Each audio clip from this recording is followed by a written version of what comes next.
বিশালাকার গণেশ মূর্তি গড়ে একাধিকবার চমকে দিয়েছেন জলপাইগুড়ি ৪ নম্বর ঘুমটিতে অবস্থিত ভূপতি গ্রুপ।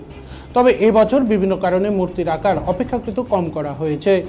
যদিও এবছর আকর্ষণীয় গণেশ মূর্তির পাশাপাশি থাকছে বিশেষ থিমের ব্যবস্থা, যা ভক্ত এবং দর্শনার্থীদের খুবই পছন্দের হবে বলে জানান উদ্যোক্তারা। উল্লেখ্য, আগামীকাল থেকে গণেশ চতুর্থী মহোৎসবের সূচনা হচ্ছে। ভূপতি গ্রুপের এই বছর গণেশ পুজো ৬ষ্ঠতম বছরে পদার্পণ করছে। আগামীকাল ৭ই সেপ্টেম্বর থেকে আগামী ১২ই সেপ্টেম্বর পর্যন্ত চলবে পুজো। ১৩ই সেপ্টেম্বর হবে বিসর্জন। পুজো উপলক্ষে প্রতি বছরের ন্যায় প্রসাদ বিতরণও করা হবে বলে জানান ভূপতি গ্রুপের সম্পাদক শুভঙ্কর রায়।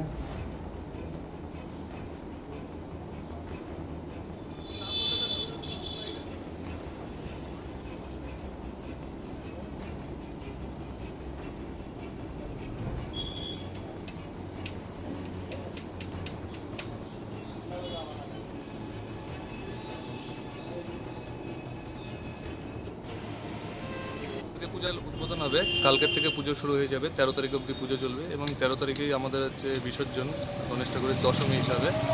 আর এবার আমরা একটু চেঞ্জ করেছি অন্য বারগুলোর তুলনায়। এবার আমরা একটু রাজকীয় বেশে আমাদের বাবাকে এবার দেখতে চাচ্ছিলাম, আর সেই হিসাবে আমরা থিমের উপরেই কাজ করেছি।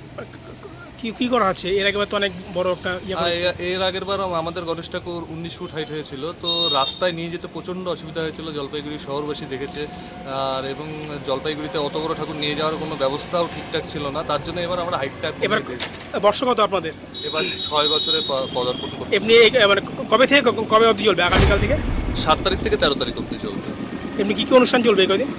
এমনি আমাদের প্রত্যেকবারের মতন যেরকম চলে সব কিছুই চলবে, কিন্তু রাতে যেটা আমরা সাংস্কৃতিক সন্ধ্যা যেটা হতো, ওখানে একটু চিন্তা ভাবনা চলছে, হয়তো ছোট হবে এই জায়গাটা। আপনার নাম পরিচয় বলেন। আমার নাম শুভঙ্কর রায়, আর ভূপতি গ্রুপের সেক্রেটারি। আর বিকেল ৪টার থেকে প্রত্যেকবারের ন্যায় এবারও প্রসাদ বিতরণ।